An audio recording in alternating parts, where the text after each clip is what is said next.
السلام عليكم ورحمة الله تعالى وبركاته. maanta waxaan rabaa inaan ka hadlo arrin oo maalmahani horena soo dhaaftay baraha bulshada haysatay arrintaas oo xigta calanka Soomaaliya iyo sida wax loogu bedelay isbedelka calanka Soomaaliya rabo in lagu sameeyo macnaha wiil Soomaaliyeed ayaa imaaday wuxuu yiri calanka Soomaaliyeed bana waxa ka bedelnaa soo ku andacyoonay oo dhahay calankan waxa noo sameysay dawladda reer galbeed macnaha waxa ku jirto calaamado iyo astaamo ay leeyihiin gaalada macnaha calaamadaha Kirishtaanka wax markaas wuxuu leeyahay calanka Soomaaliya wanaan bedelnaa oo aan sameysanaa calan kale oo muujinayo calaamadaha mis istaamaha inaan ahay dawlad islaami ah mise calaamadaha islaamka laakiin marka fiirsanka calankiisa waxa ka buuxo calaamado iyo istaamo aysan lahayn mis aysan shaqo ku lahayn islaamka for example calaamadihiisa waxa ka buuxo calaamadihii hinduusta ahayd mise calaamadihii siikha singaha hindiga oo kale kuwan caabudo kitaabkii xumaa oo aan aqoon meesho ka imaaday iyo singaha waa taqaan ku loo dameerada iska caabudo oo haddoo xitaa banaadka xitaa imaado oo caabud iska caabudo xitaa waa aragteen ayaa dhaxdaas waxay caabudayeen Donald Trump calaamada kale oo watan waxa waa isyaabahana ayagii suufiyada mise kuwan loo yaqaan raafida macnaha reer Iran marka ninkan calaamadihiisa calankiisa waa wax asjaabka ka soo aliftay oo rabeen inuu saameyn ku yeesho mujtamaca Soomaaliyeed sida indhaha u soo jiito ficlan indhahaas ma soo jiiteen of course laakiin markay soo jiiteen wuxuu kala kulmay dhibaatooyin badan iyo rafaad badan aflagaado iyo dacwooyin badan oo xataa lagu soo oogay oo sugiis hadda in la geeyo ilaa heer maxkamadeed waayahay kaas markaas fiirna arinta ka bixna calaamadaha la bedelay horta anaga ugu ma horeyno xataa hadda waxa jirta maalmahan ku dhex jirno isbuucan gudihiisa wiil waxa jiray Sacuudiyana oo yiri dawladda Sacuudi ku yiri anaga calanka waa inaan bedelnaa starta calankeena wuxuu yiri waa inaan bedelnaa maxaa yeelay seefta calanka saarno yiri casriga hadda aan ku jirno macnaha ma waafaqayso macnaha hadii anaga waxaan ku jirnaa xilli horumaray computer iyo Snapchat iyo TikTok iyo baaya maruna oo marka calaamad bir ama lagu soo dhajiyo wuxuu dhahnaa ma aha yani astaan marka shacabkii ka kacay waxay dhaheen ninka arintooda waa arin xun waxa la soo qaatay xataa kan waa inaan iska qabanaa arintooda waa arin xun marka qaarna waxay bilaabeen ninka inay difaacaan ee dhahan ninka wuu saxan yahay maxaa yeelay calankii hore ee London wuxuu lahaan jiray calaamad Kristaan calankii Sri Lanka wuxuu lahaa libaax oo wado bir Kristaana safe calaamada kale Ethiopia waxa jirto calaamad oo ay wadato libaax wato asna bir safe macnaha dadka dhan wada dagaalamayo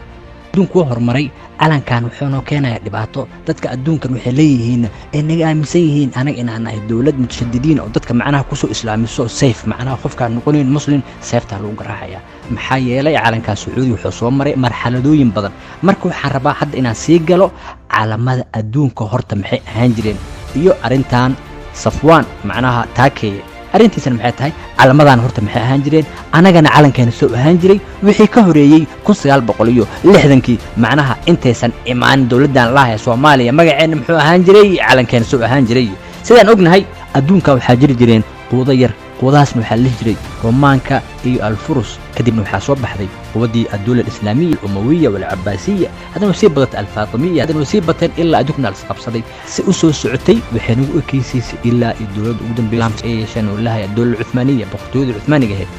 boqortooyada Uthmaniga waxay jirtay 500 iyo xoogaa sano boqortooyada markay jirtay islaamkan dhan oo hadda lahayd dawladda islaamka Soomaaliya Masar Pakistan Hindiya Sacuudiga Iraq Yemen kulli wixii had loo yaqaan dawladda islaamka waxay ahaan jireen hal wadan oo hoostaga dawladda laha Uthmaniyiinta macnaha hadda Soomaaliya sa taqaanaa buuxaanay hal dawlad oo hoostagta dawladda ay ka dhisan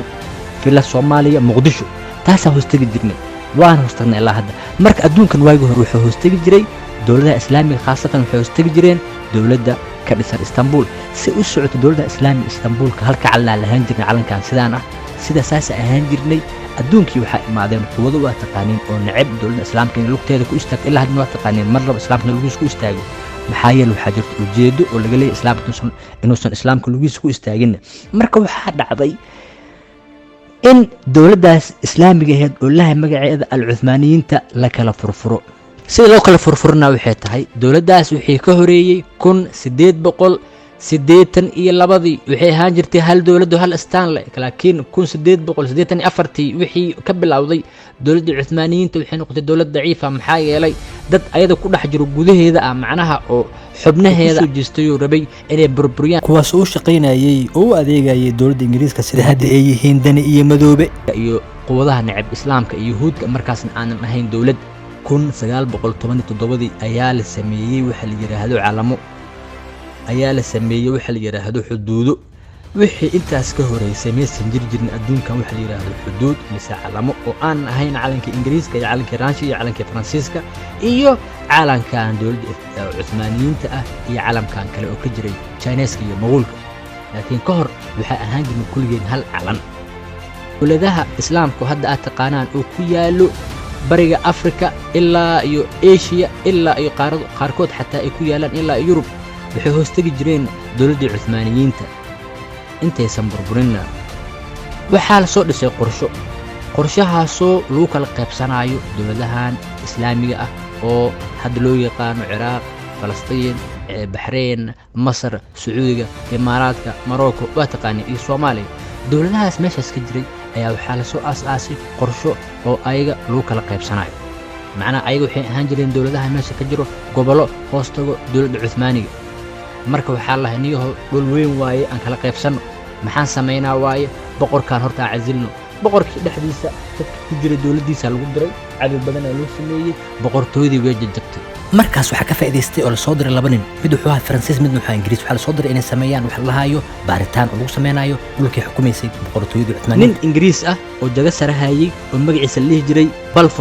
balford wuxuu ahaa ninkii aas-aasay qorshihii la dhihi jiray balantii balford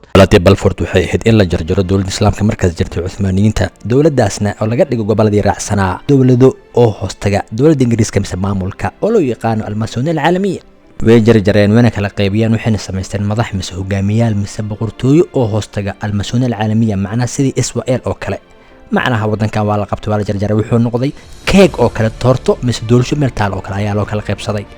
dowlashadaasna waxaa bixiyay amarkeeda ninka laha balfour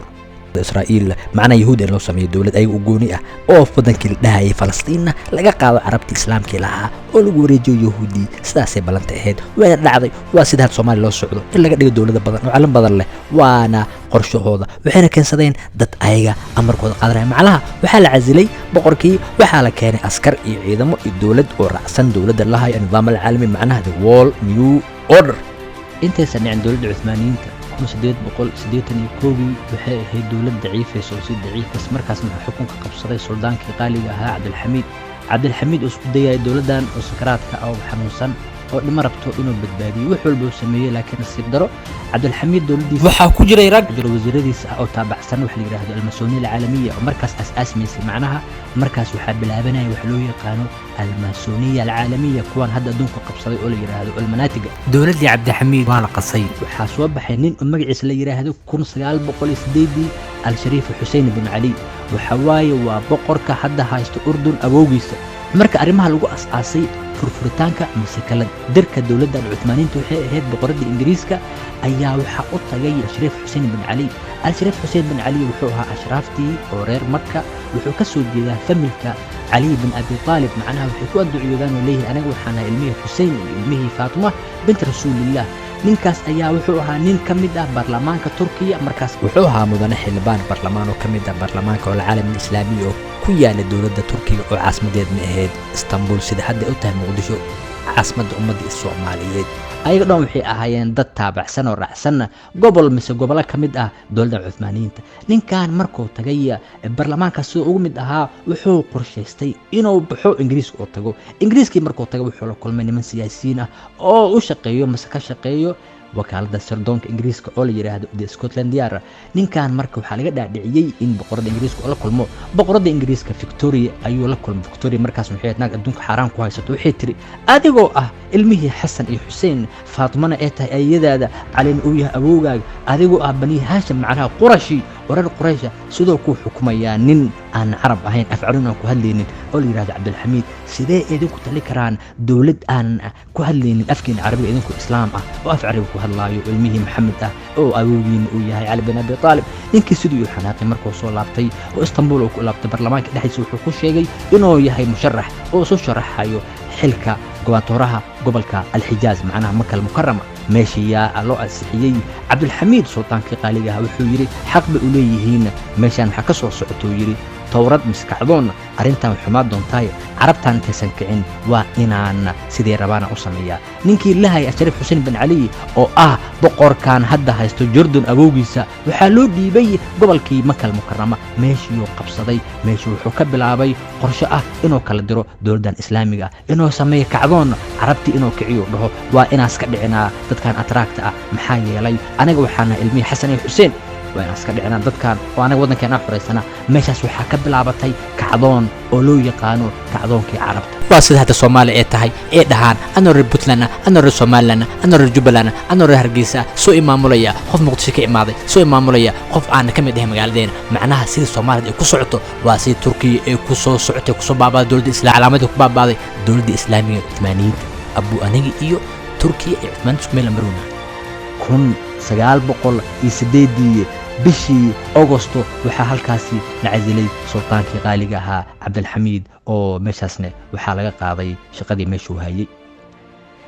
Cabdulxamiid inta la casilay wuxuu yiri ani maanta wali casilay laakiin Xuseenow adigana wuxuu dhahay ummad baad baabi'i doontaa meeshaas waxaa ka dhashay arrin oo la yaab leh 1917 waxaa bilaabay qorshe la yiraahdo wacd Balfour mise balantii Balfour waa ra'iisul wasaarihii hore ee Ingiriiska Balfour waa ninkii asaasay dowladda qaano Israa'iil waa ninkii burburshay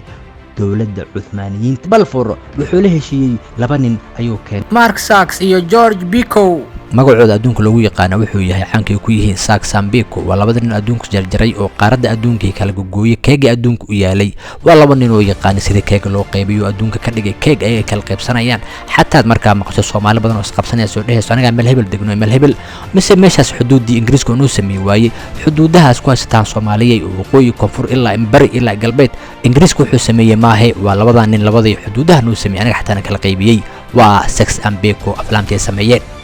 ilaa hadda anaga waan haysataa waan ku dhex jirnaa aadayna noo saameysay mid wuxuu dhashay dalka Faransiiska midna waa generaal u dhashay dalka Ingiriiska waa labadii nin oo sameeyay qorshaha hadda oo taqaanaan astaamada adduunka mise xalamada adduunka ka jiro waa labadii nin oo dhisay oo sameeyay xuduudaha wadamadan carabta waa dadkii imaaday qorsheeye kala jarjaray dowladdii Uthmaniga ahayd 1917 markii labada nin ay imaadeen waxay bilaabeen inay jarjaraan dowladdii Uthmaniga ahayd ayagoo kala qaybsanayo dhahayo Ingiriiskana qaybtaan ay leedahay anigana Faransiiskana qaybtaan ay leenahay xataa waxay isku qabsadeen xuduudihii wadamada qaarkood ay leeyihiin kan aad qaadatay ayaa wuxuu ka qeyr badan yahay wadanka aan aniga isiisay markii sidaas waxaa bilaabatay in wadan walbo loo sameeyo astaantiisa mise xuduudiisa sidaasna ay noqdaan wadamo taabacsan dowladda Ingiriiska meeshaasna ka bilaabatay calaamadaani astaamahani xuduudahan adduunka hadda idinka aragtaan oo adduunka ka jiro waxaana dhisay nimanka magacooda kala yiraahdo Simons iyo Biko oo kala dhashay Faransiiska Ingiriiska kadibna 1924 waxaa halkaas ku burburtay oo baaba'day dowladdii caalamiga ahayd oo loo yaqaanay al-Uthmaniyiin laba sano kadibna waxaa soo baxday dowlad cusub oo qabsatay ardul xijaaz ninkii ka dambeeyay in dowladdaani burburto taas oo noqdo ninka u taliyo carabta macnaha wuxuu isku sharaxay inuu noqdo al-Haakim al-Arabi macnaha ninka carabka oo carabta boqor ku ah macnaha wuxuu inuu sameesto waxa la yiraahdo mamlakat al-Arab mise dowladda carabta mise boqortooyada carabta wuxuu islaha Ingiriiska waa saaxiibadaada ku caawinayaan laakiin maxaa u dambeysay ninkaas markii dantii laga lahaa la gaaray waxaa la soo saaray nin oo asiga ka soo horjeedo macnaha nin aslid ku ah waayo ninkan Shariif Xuseen bin Ali qorshuhu wataa waxay ahayd inuu sameesto dowlad kale laakiin Ingiriiskana iyo dadkan kale maysan rabin meesha inay ka dhalato dowlad kale waayo meesha waxaa la rabay inay dhashaan mise ka soo baxaan dowlado waa qorshaha hadda Soomaaliya lagu wado maxay Soomaaliya dowlad weyn ahaan jirtay kadibna waa kan hadda waxaa soo baxday gobolo qof walba wuxuu sameystay calan muddo kadibna arki doontaa Soomaaliya oo noqotay dowlado badan sidii Uthmaniyiinta ay hadda noqotay dowladdii Uthmaniyiinta dowladii hoostagi jiray hadda waa aragtaan qof walba wuxuu noqday dowlad xuduud gooni oo sameystay marka Sachs Biko marka arintaas ku guuleysteen oo qof walba uu sameeyay calan oo niman ayaga taabacsan ay keensadeen xukunka ay saareen Shariifka Xuseen arintu oo watay Ingiriiska uga baxay Ingiriiska wuxuu arkay ninkan arintoo wata inay tahay arin lid ku ah oo aan ku fiicneen qorshe Ingiriiska oo watay maxay Ingiriiska wuxuu watay inuu asaaso dowlad la haayo Israa'iil waayo ninka oo soo asaasay wacd Balfour mise balantii Balfour magaciisa la haayo Balfour oo bare ministerka Ingiriiska ahaa wuxuu waraaq ka helay nin magaciisa la haayo The Rothschild oo ah aabihii mise si loo yaqaan astaghfirullah cadiim familka mise nebiyada lacagta iyo hantida taas waa idinkaga sheeki doonaa maalin dambe aan gali doonaa sheekadooda iyadoo yaab leh heshiiskaas magaciisa waxaa la yidhaahdaa heshiiskii Balfour dhagaag si fiican u geli ha ilaabin heshiiskii Balfour marka arrintaas saas u dhacday ayaa waxaa imaaday nin kale cusub ayaa la soo saaray waxaana soo saaray ingiriiska ayagoo rabaa ninkan inuu burburiyo afkaartii uu watay ninkii la hayay Shariif bin Hussein oo burburshay dowladda Cuthmaaniyiinta ninkan la soo saaray magaciisa waxaa la hayay Cabdulaziz Al Saud waa ninkii Cabdulaziz Al Saud waa ninkii dowladda Sacuudiga hadda aas-aasay kii ayaa soo baxay wuxuu la dagaalamay ninka la Shariif Hussein bin Ali wuu qabtay soo cirsanay ilaa wuxuu ka tuuray Greega iyo Qobrus oo ka tuuray oo meeshaas oo ka dhigay inuu noqdo nin qaxooti ah oo meesha ku dhinto kadibna lagu aasameedkiisa Qudus taasna waxa waaye waxaa baaba'day dowladdii Cuthmaaniyiinta iyo dowladdii ninkan isku dayay inuu sameeyo Ingiriiska qorshii uu wato hagaagay dowladdii Yuhuudana way aas-aaseen ujeedka ugu weynaa way gaareen qorshahoodna waa u hirgalay inuu waxay keensadeen nin ayaga raacsan oo fikradooda aaminayo ayagana caabudayo oo ayagana u adoonsamay si fiican warkood u qaadanayo oo qorshahoodna u fulinayo Cabdulaziz bin Saud halkaasna ay soo baxeen dowladda badan hadda loo yaqaan magacooda Ciraaq Suuriya Bahrain Urdun Masar Jazaa'ir Morocco Algeria Tunis Soomaaliya Djibouti Yemen way badan yihiin taasna waa qorshihii ay ku guuleysteen dadka reer galbeedka ah sida khaasatan oo ku guuleysteen ninka magaciisa la yiraahdo Sykes-Picot arrintaana markii waxay bilaabatay qorshahaasna oo hirgalay 1926 sidaasna waxaa ku burburtay ku baaba'day jiritaankeena iyo calankii oo halka ay astaantii ummadda islaamka marka waa hadda arrintu Soomaaliya ku soo socoto oo rab in lagu sameeyo taasna waxay taariikhda yar koobneed aad kaga sheekayay burburkii dowladda caalamiga ee islaamiga al-Cuthmaaniya boqortooyadii dheereed ee taariikhda dheereed haddaan u soo laabanana ninka la haytaakay iyo qorshihiisa calanka Soomaaliya wuxuu ka bedel lahaa iyo ninka Sacuudiyaanka ahaa oo asana imaado dhahay calanka Sacuudiga weenaan bedelnaa calanka Sacuudiga marxaladaha soo maray iyo sida loo soo bedelay iyo meeqa mar soo bedelmay iyo asbaabaha loo bedelay aad kaga sheekaynaya waaye calanka Sacuudiga markuu asaasmay waxa aas-aasay magaciisa la jiray Maxamed ibn Abdul Wahhab wuxuu asaasay 1744 waa markii dhicisay boqortooyadii Ajuuraan ma sha Allah Soomaaliya waaye Abdul Wahhab markuu asaasay wuxuu ahaa nin taabacsan magaciisa la jiray Maxamed bin Saud oo ahaa awoogiis kale oo tobanaad ninka Sacuudiga haysto Abdul Wahhab markuu asaasay maxay nin wuxuu ahaa oo xir ah xirtu wuxuu ahaa markuu suufiyada calaamaday samaysteen taasoo ka dhigtay calaamadan wuxuu lahaa dhaxdu wuxuu ku lahayd bish Abdul Wahhab markuu asaasay waxay la baxeen ad-Darciya kadibna dowladdii Cuthmaaniyiinta ayaa soo weerartay waa la qabtay waa la burburiyay familkoodna waxay u qaxeen ilaa Kuwait kadib waxaa dhacday sanad kadib ilmihii u dhalay Maxamed bin Saud ayaa soo laabtay oo hogaaminayay Cabdulaziz bin Saud waxay sameysteen calan cusub waxay la baxeen dowladdii Najd calankii bedeleen bishii ka qaadeen waxay ku qoreen la ilaaha illa Allah geeskan wuxuu sameeyay calaamad cad kadib haddana 1926 la ilaaha illa Allah waxay ku soo kordhiyeen calaamadii seefta haddana 4 sano kadib 1932 calaamadii seefta ka qaadeen waxay kaliya ku reebeen la ilaaha illa Allah ayagoo farta sii weynay sanad kadib Cabdulaziz wuxuu sameeyay duqi weynaa seefta la soo celiyay laakiin seefta waxaa loo jeediyay dhanka kale meesha ay ka bilaabato لا إله إلا الله وحال سوء أدي مقعدة ماشي برتا قعدت القبنا يعني وحالو جيدي دنك كلا يكون ماتو كدب كون سقال بقول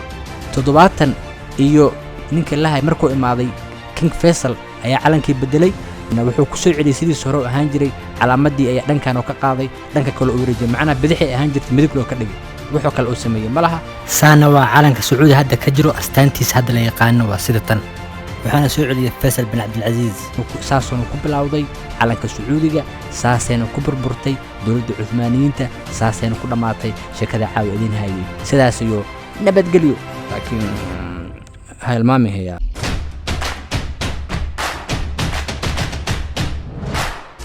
so please sarakab whatever laakiin ay halmaamin ya amsam waxanaqa لو كله طريقة ونكسر